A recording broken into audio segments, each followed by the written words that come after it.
So, are you a Highland dancer that is looking to strengthen the core area of the body so you have better control while you're doing your Highland dancing? Or maybe you're a dance teacher who finds that you're kind of struggling a little bit to understand what may be the most efficient and effective way to train a dancer's core due to the fact that you also have limited time in the classroom. So what I'm looking for today is to tell you about the best ways that you can train your core or your dancer's cores to be the most effectively taught and the most efficiently taught exercises for the core. Now let's first start out with what exactly the core is. Really, the core, when I talk about core, is not just abs. A lot of us tend to focus on just the abdominal area, and guess what? Your core is really all the muscles that work together from the shoulders to the hips, and that includes the glutes, your abdominal muscles, okay? Your back muscles, lower and upper back muscles, and even up into the chest area. So all those muscles have to work together to support the spine, which is making up part of that core, all right? Now, I will tell you, if you're looking for the most efficient and effective way to train your core muscles, it's really to work on what is most applicable for Highland dance movements. And what is that? It's movements that resist any other kind of body movement in the core. And that sounds kind of confusing, but really what it comes down to this. Think about how a Highland dancer dances. When he or she is dancing, we're hopping around and we're looking to minimize movement here. We don't want to have a dancer collapsing in the middle, right? We don't want to have a dancer who's trying to do leaps and all kinds of things and having to worry about the shimmy. The core serves the purpose of power and tightness. In other words, you want to be solid like a tree trunk, unwavering in the wind, as opposed to initiating a movement, okay? So when I talk about core exercises, you're very rarely going to see me do exercises like, for example, crunches, okay? I don't do these a lot. You don't see me teach these kinds of things a lot. We don't do a whole bunch of this kind of stuff, okay? Because one, it can be done dangerously, and in which case it can be dangerous on the neck, and it does undue flexion of the spine, which can be tough on people who have disc issues in their spine. But more importantly, let's think about it. Does it actually help a Highland dancer with the main purpose of their core strength? What we're doing in a crunch is we're initiating movement. We're causing flexion in the spine to happen. But that's not what you want to do in Highland dancing, is it? In Highland dancing, we don't want to cause flexion to happen. We want to resist it or stop it from happening. We want to resist that rotation. So we want to pick exercises that not only resist movement, it teaches the muscles to engage and hold. In other words, they have to have some muscular endurance to hold that tight position for a little while the rest of the body is doing all kinds of amazing things. So what are some exercises that really do that well?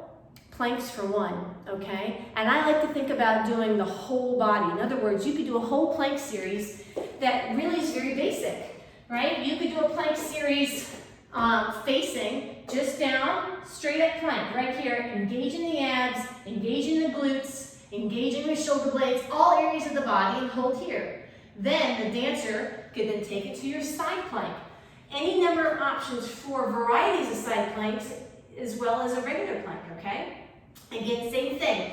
You're working on strengthening muscular endurance-ly speaking. In other words, holding that muscle tight and holding it tight for a long enough time, around 30 seconds to 45 seconds, where it's engaged and holding, resisting movement.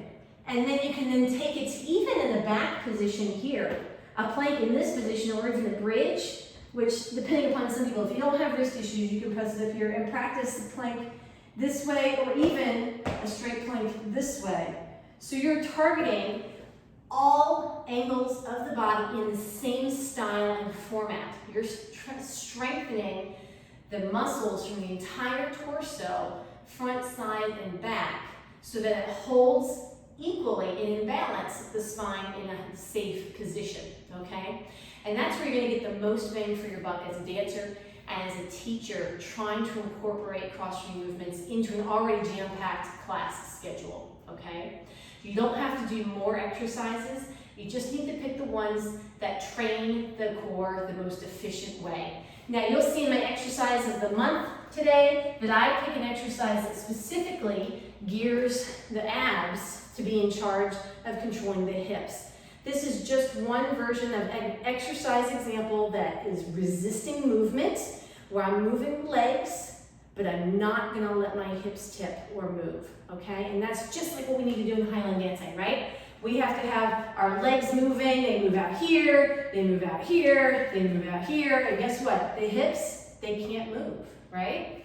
So we wanna think about picking exercises that not only balance out the body, front, side, and back, it also meets the needs of the demands from the activity. And in Highland cases, since what the demands are is that your core has to be tight, has to be engaged, and it has to be able to do that while the rest of your body is doing bigger and more explosive movements, okay? So I always start out basic and make sure that a dancer first understands how to engage deeply into the core first.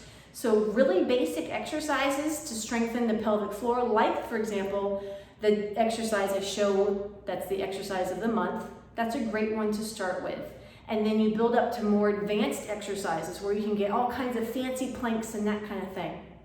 But as I often try to say is, when it comes to any kind of exercise, there is no magic movement. There is no magic exercise.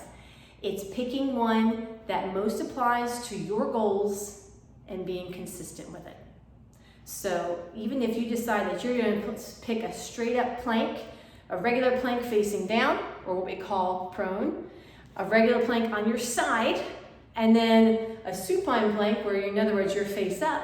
Those are just 3 plank movements, super simple, and if you do them well and do them consistently, you will see a great improvement, okay? You don't have to get fancy.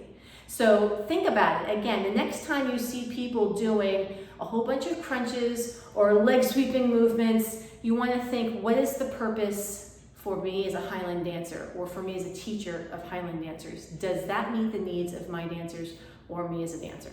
Okay, that's how you know it works for that dancer. So think about it, because there's all kinds of exercises out there. I just want you to learn how to think effectively with the ones that you pick, because we're all limited with time, and if you have a dance class and you want to do 5 minutes of core work, pick exercises that most apply, okay? If you have any questions or comments, please feel free to reach out to me. You can email me at fitforreal@studiofitllc.com, or of course find me on social media on Instagram at fit_for_real, or on Facebook. Right? I'd love to hear from you, gang. Thank you very much. I hope you have a great rest of your month and stay in touch.